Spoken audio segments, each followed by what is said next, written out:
உங்ககிட்ட ஒரு கொஸ்டின் கேட்கணும். நீங்க விளையாடின முதல் ஸ்போர்ட்ஸ் என்ன ஸ்போர்ட்ஸ்? ஸ்ட்ரீட்டில் கிரிக்கெட் விளையாண்டுருக்கோம். எங்கள் ஃபாதரே வந்து நீங்கள் ப்ரெஷரைஸ் சுச்சுவேஷன்ஸில் எப்படி ஹேண்டில் பண்ணுங்க? 14 வயசுலேயே அரசியலில் இறங்கிட்டேன். அப்போக்கு வந்து எனக்கு டென்ஷன் தான். டி ராஜேந்திர சன் இருக்கார், அவர் சிலம்பரசன், அவர் ஆப்போசிட் டீம் விளையாண்டாரு. கவர்மெண்ட் எப்படி இன்னும் நல்லா இருக்கும் அப்படிங்கிற யோசனை கூட நீங்கள் சொல்லலாம். யாரும் பயப்படாமல் கூச்சப்படாமல் சொல்லுங்கள். அக்வாட்டிக் ஸ்டேடியம் மட்டும் எல்லா டிஸ்ட்ரிக்ட்லேயும் கொஞ்சம் நிச்சயமாக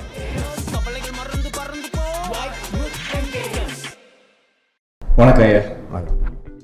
இன்னைக்கு நம்மளோட தமிழ்நாடுக்கு எல்லா யங் டேலண்ட்ஸ் எல்லாம் இங்கே வந்திருக்கோம். ஆரம்பிக்கிறது முன்னாடி என்னோட ஃபஸ்ட்டு இன்ஸ்டன்ஸ் நான் உங்களை பார்த்தது வந்து 2007 நான் காமன்வெல்த் கேம்ஸ் வின் பண்ணிட்டு வந்திருந்தேன்.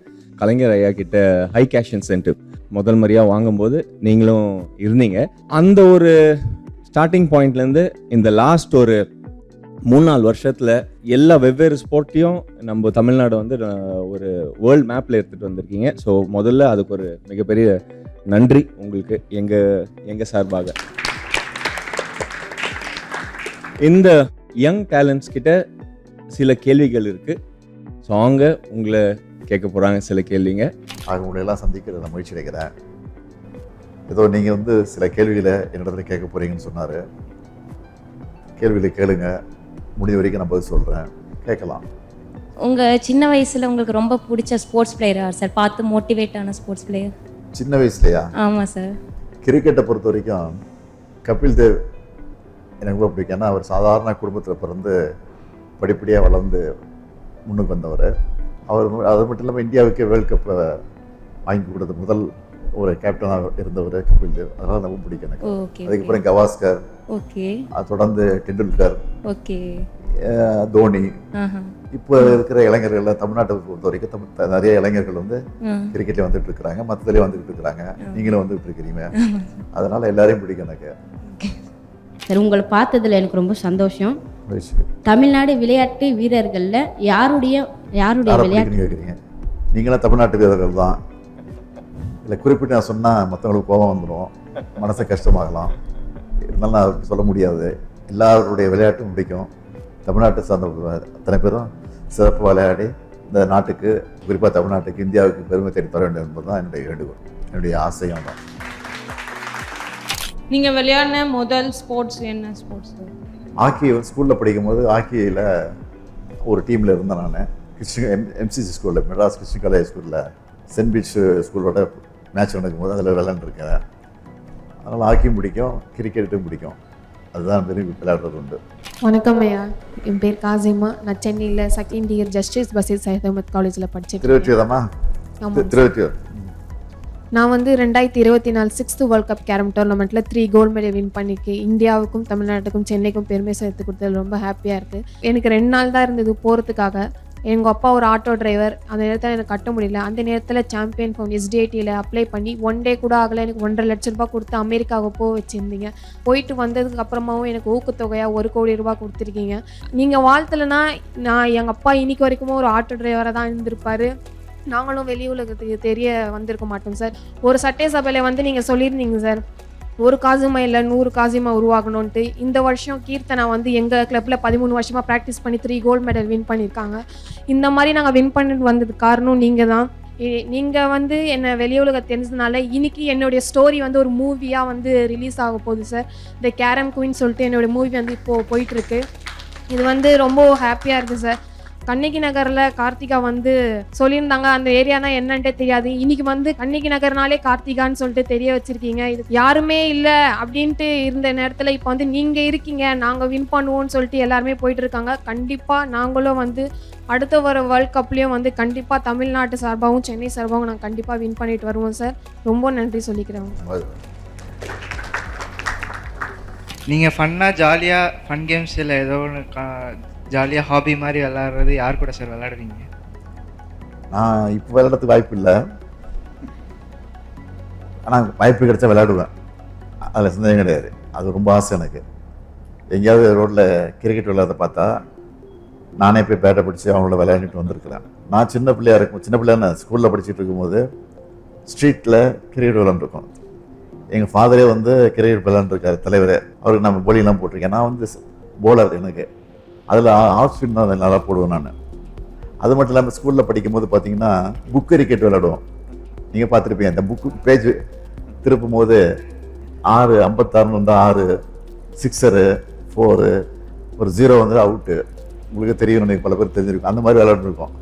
கிளாஸ் நடந்துகிட்டு இருக்கோம், நான் பாட்டு பசங்க விளையாண்டுட்டு போதேன். அதெல்லாம் ஞாபகம் வரும் எனக்கு. கிரிக்கெட் அந்த அளவுக்கு பைத்தியமாக இருந்தவங்க நான் கிரிக்கெட்டில்.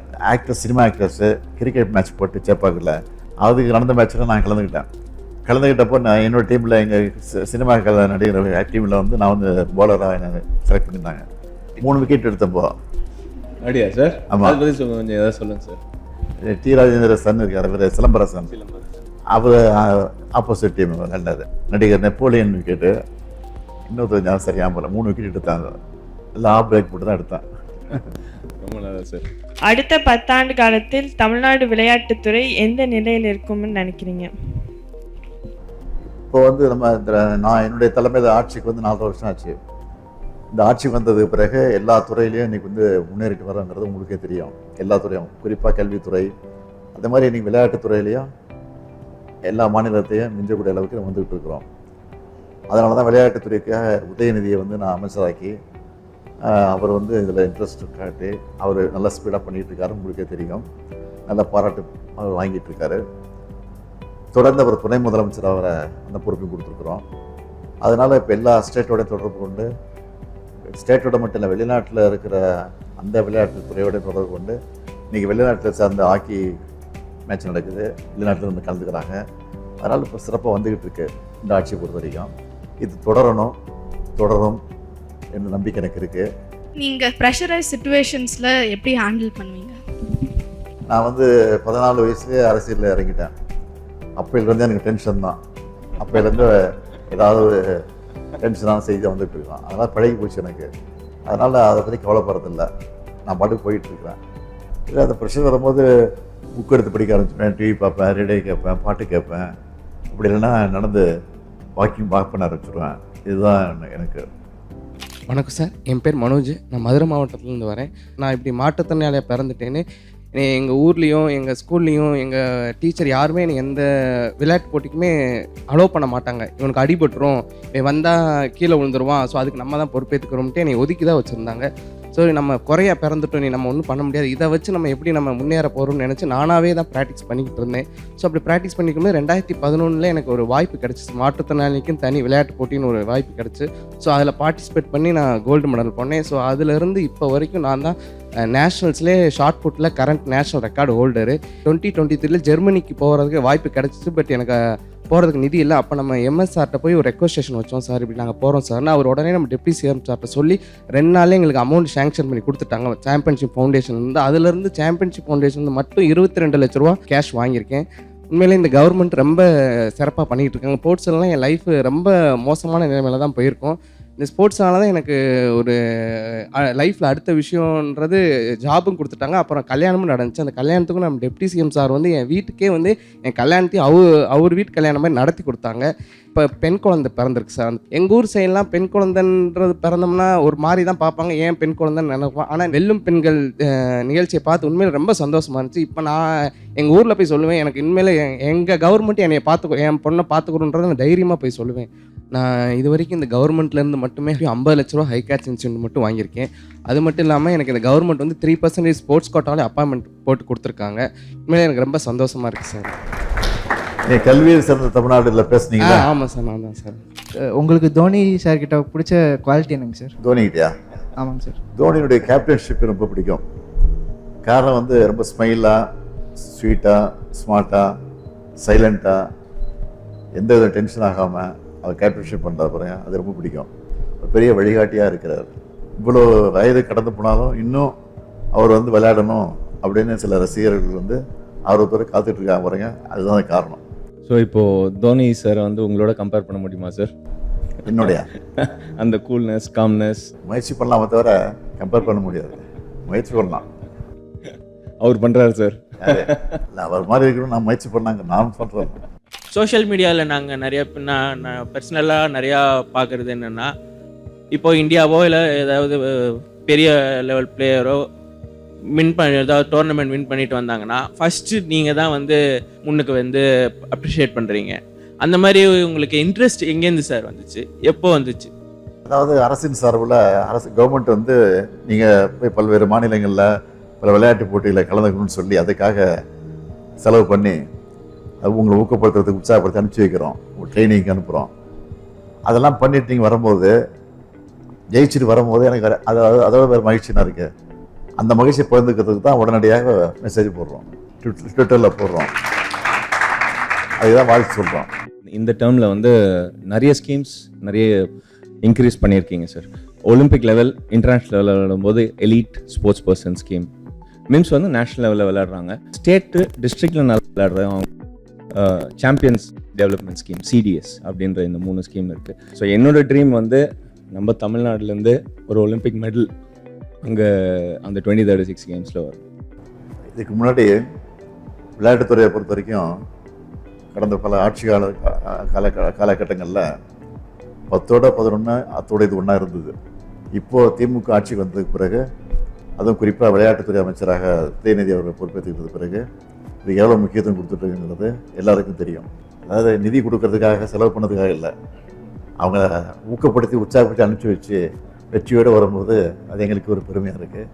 அது மட்டும் இல்லாமல் நீங்கள் பார்த்தீங்கன்னா எல்லா மாநகராட்சியிலையும், தமிழ்நாட்டில் இருக்கக்கூடிய எல்லா மாநகராட்சியிலையும் ஸ்டேடியம் கட்டுறதுக்கு திட்டமிட்ட வேலை நடந்துக்கிட்டு இருக்கு. பல மாவட்டங்களில் நடந்துக்கிட்டு இருக்கு, இப்போ முடிய போகுது. அதே மாதிரி 234 சட்டமன்ற தொகுதியிலையும் ஒவ்வொரு கிரிக்கெட் ஸ்டேடியம், ஃபுட்பால் ஸ்டேடியம், பொதுவான ஸ்டேடியம் கட்டணும்னு சொல்லி, கிரிக்கெட் விளையாட்டு ஸ்டேடியம் கட்டணும்னு சொல்லி அதையும் அறிவிச்சுட்டு அதற்கான முயற்சி நடந்துட்டு படிப்படியாக அதுவும் நிறைவேற போகுது.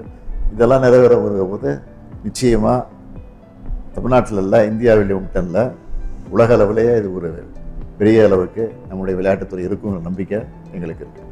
சார், நம்ம தமிழ்நாட்டில் நிறைய இன்டர்நேஷ்னல் லெவலில் டோர்னமெண்ட் நம்ம பண்ணிகிட்ருக்கோம்.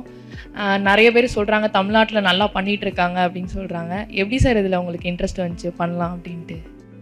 எல்லா துறையிலையும் நம்ம முன்னுக்கு வர மாதிரி இந்த துறையிலையும் முன்னுக்கு வரணுங்கிற ஆசை தான். அவங்களை நம்பி மக்கள் வந்து நம்ம இடத்துக்கு பொறுப்பை படிச்சிருக்கிறாங்க.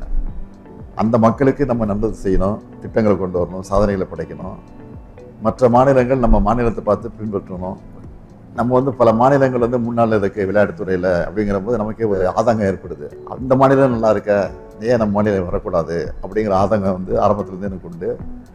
அந்த அடிப்படையில் தான் அந்த உணவு வந்துச்சு. அந்த அடிப்படையில் தான் இன்றைக்கி வந்து செஞ்சுக்கிட்டு இருக்கோம். வணக்கம் சார்.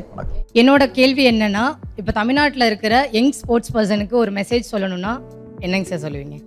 நான் இப்போ இங்கே இந்த ஃபங்க்ஷன் வரும்போது பார்த்துட்டே வந்தேன். ஒரு 25 இடத்துலையாவது 25 பேராவது ஃபோனை பார்த்துக்கிட்டே பிளாட்ஃபார்ம் நடந்து போயிட்டுருக்குறாங்க. அப்படிப்பட்ட இளைஞர்கள் வந்து அதில் அதிகம் கவனம் செலுத்துறதை விட ஓய்வு கிடைக்கிற போது, வாய்ப்பு கிடைக்கிற போது விளையாட்டுத்துறையிலையும் அதிக கவனம் செலுத்தணும் அப்படிங்கிறது ஆசை எனக்கு. நாங்கள் முழு அரசியல்வாதியாக நான் இருக்கிறேன், உங்களுக்கு தெரியும். அப்படிப்பட்ட அரசியல்வாதிகள் எத்தனையோ தோல்விகளை நாங்கள் சந்திச்சிருக்கிறோம். ஆக அந்த தோல்வியை கண்டு துவண்டு விடக்கூடாது. அந்த தோல்வியை படிக்கட்டாக நினச்சிக்கிட்டு நம்ம அதில் ஏறி தான் போயிட்டுருக்கணும். அது மாதிரி தான் விளையாட்டு வீரர்களை பொறுத்த வரைக்கும் ஏதாவது வெற்றி பெற முடியலையே அப்படிங்கிற ஆதங்கம் வந்துடக்கூடாது, ஏக்கம் வந்துடக்கூடாது. அதை விடாமுயற்சியாக நீங்கள் பண்ணி இந்த அளவுக்கு வெற்றி வந்திருக்கிறீங்க. அதே போல் மற்ற வீரர்களும், வரக்கூடிய விளையாட்டு வீரர்களும் அதையே பின்பற்ற வேண்டும் என்பதுதான் என்னுடைய ஆசை. நீங்கள் இவ்வளோ கேள்வி கேட்டீங்க, நான் உங்கள்கிட்ட 2-3 கேள்வி கேட்குறேன். ஒன்றும் பெரிய கேள்வி இல்லை. விளையாட்டு வீரர்களாக வரணுங்கிறதுக்கு என்ன அட்வைஸ் கொடுக்குறீங்க அந்த விளையாட்டு வீரர்களுக்கு? இந்த இடத்துக்கு நீங்கள் எப்படி வந்திருக்கிறீங்க, இதை வந்து நீ எப்படி மற்றவங்களுக்கு சொல்கிறீங்க? நான் 22 வருஷமாக ஃபுட்பால் விளையாண்டுருக்கேன். எனக்கு 11 வயசில் நான் ஸ்டார்ட் பண்ணேன். ஸ்கூல் பிடி டீச்சர்ஸுங்க தான் எனக்கு சொல்லிக் கொடுத்தாங்க. என்னோட கோச் மிஸ்டர் எஸ் மாரியப்பன், அவங்க தான் எனக்கு கோச் பண்ணாங்க. ஸ்கூல் பிடி டீச்சராக இருந்து சொல்லிக் கொடுத்தாங்க. ஆனால் இப்போ இருக்கிறது பார்த்தோன்னா ஒரு டிஸ்ட்ரிக்ட்லேயுமே நல்ல ஸ்டேடியம்ஸ் இருக்குது, நிறைய எக்ஸ்பீரியன்ஸ்டு கோச்சஸ் இருக்காங்க. அந்த மாதிரி இருக்கும்போது இந்த காலத்து பிள்ளைங்க ரெகுலர் ப்ராக்டிஸ் பண்ணுறது, டிசிப்ளினாக இருந்தால் ஒலிம்பிக்ஸில் வந்து நிறைய மெடல்ஸ் அடிக்கிறதுக்கான நிறைய வாய்ப்புகள் இருக்குது. அதுக்காக தான் நாங்கள் எல்லாருமே ரொம்ப ஆசைப்படுறோம் சார். இந்த யங்ஸ்டர்ஸ் வந்து இந்த ஃபோனை பார்த்து அதிலே டைம் வேஸ்ட் பண்ணி போயிட்டு இருக்காங்க. அவங்களுக்கு என்ன அட்வைஸ் பண்ணுறீங்க? ஃபோன்லேருந்து நாங்கள் சின்ன வயசுலேருந்து என்னோட ரொட்டீன் எப்படி இருந்திருக்குன்னா, ஸ்கூலுக்கு போகணும், வந்துட்டு கிரவுண்டுக்கு போகணும், ப்ராக்டிஸ் முடிச்சுட்டு வரணும், அடுத்த நாள் ஹோம்ஒர்க் பண்ணுறது, திருப்பி காலைல எழுந்து ப்ராக்டிஸ் போகிறது, ஸ்கூலுக்கு போகிறது, இப்படி தான் என்னோடய ரொட்டீன் 13 வருஷமாகவே இருந்திருக்கு. ஸோ நம்ம ஒரு விஷயத்தை நினச்சி டெடிக்கேட்டடாக ஹார்ட் ஒர்க் பண்ணோன்னா கண்டிப்பாக அதை அச்சீவ் பண்ண முடியும். ஸோ நான் எல்லாருக்குமே அதான் சொல்ல விரும்புகிறேன். நீங்கள் எவ்வளோ ஸ்ட்ரகிள்ஸ் வந்தாலும் குவிட் பண்ணாமல் உங்கள் ட்ரீம்ஸை நோக்கி ஹார்ட் ஒர்க் பண்ணிகிட்டே இருங்க. கண்டிப்பாக ஒரு நாள் சக்ஸஸ் ரீச் பண்ணிடுவீங்க. இப்போ பண்ணியிருக்கிற அரசு கவர்மெண்ட் உங்களுக்கு இவ்வளோ சப்போர்ட்டாக இது பண்ணியிருக்கு. இதை விட நீங்கள் வேறு ஏதாவது அதிகமாக எதிர்பார்க்குறீங்களா? கவர்மெண்ட் இப்படி செஞ்சால் இன்னும் நல்லாயிருக்கும் அப்படிங்கிற யோசனை கூட நீங்கள் சொல்லலாம். யாரும் பயப்படாமல் கூச்சப்படாமல் சொல்லுங்கள். நீங்கள் பண்ணுற எல்லாமே உண்மையாகவே ரொம்ப நல்லா இருக்குங்க சார். எங்களுக்கு எல்லா ஸ்கீம்ஸுமே ரொம்ப அருமையாக பண்ணுறீங்க. இதுக்கு மேலே எதிர்பார்க்கறதுக்கு பண்ணிட்டு இருக்கிறத குறைகள் தான் சொல்லலாம். குறைகள்னு சொல்கிறதுக்கு எதுவும் இல்லைங்க சார். ஆக்சுவலாக அக்வாட்டிக் ஸ்டேடியம் மட்டும் எல்லா டிஸ்ட்ரிக்ட்லேயும் கட்டி நான் நிச்சயமாக சொல்கிறேன். அக்வாட்டிக்ஸ்லேயும் நல்ல ஒரு நம்ம அண்ணா சொன்ன மாதிரி நாங்கள் 36 ஒலிம்பிக்ஸில் நிச்சயமாக நாங்கள் மெடல் பண்ணுவோம் சார். நிச்சயமாக வரக்கூடிய காலகட்டத்தை பண்ணி கொடுப்போம், நம்பிக்கையோடு இருங்க. நோட் பண்ணி வச்சுங்க. Thank you sir. வணக்கம் சார், என் பேர் ஸ்ருதி, இன்டர்நேஷ்னல் பேஸ்கெட்பால் பிளேயர். என் சொந்த ஊர் மதுரை. எனக்கு அப்பா அம்மா இல்லை. அம்மா நான் 11th ஸ்டாண்டர்ட் படிக்கும் போது இறந்துட்டாங்க. அப்பா காலேஜ் ஃபஸ்ட் இயர் கோவிட் டைமில் இறந்துட்டாங்க. எனக்கு ஒரு செகண்ட் வேர்ல்டு அப்படியே நின்று ஃப்ரோஸ் ஆனால் எப்படி இருக்கும்? யாருமே இல்லை எனக்கு திரும்பி பார்க்க, ரிலேட்டிவ்ஸ்லேருந்து யாரும் இல்லை. ஹாஸ்பிட்டலில் நான் மட்டும் இருக்கேன். அம்மா செயின் அடகு வச்சு எல்லாமே கஷ்டப்பட்டு தான் நான் எங்கள் அப்பா இறுதி சடங்கு எல்லாமே முடித்தேன். எல்லாருமே அப்பா அம்மாவோட ஜாலியாக சந்தோஷமாக இருக்காங்க. ஆனால் எனக்கு மட்டும் ஏன் இந்த மாதிரி இருக்கணும், கஷ்டப்படுற மாதிரி இருக்கே அப்படின்னு ஒரு டைமும் ஃபீல் பண்ணுவேன். ஆனால் ஒன்று மட்டும் நான் விடலை, பாஸ்கெட்பால் மட்டும் நான் ஸ்டாப் பண்ணவே இல்லை எக்காரணத்துக்கு கொண்டும். எனக்குள்ளே அந்த வெறி, எங்கள் அப்பா ஒரு ஸ்போர்ட்ஸ் பர்சன், ஹாக்கி பிளேயர். அப்பாவுக்கு ரொம்ப ஆசை நான் தமிழ்நாடுக்காக ஆடணும். ஆப்வியஸாக தெரியும் மதுரையில் ரொம்ப லோ இதில் வர்றோம் நாங்கள், இதெல்லாம் எங்கே சாதிக்க போகுதுன்னு நிறையா பேர் என்னை பார்த்து பேசினாங்க. சென்னை வந்தேன். 8 hours ஒர்க் பண்ணுவேன் டெய்லியும். என் கூட பிறந்த தம்பி இருக்கான், அவனையும் நான் தான் பார்த்துக்கணும். SDT ஹாஸ்டலில் தான் படித்தான்.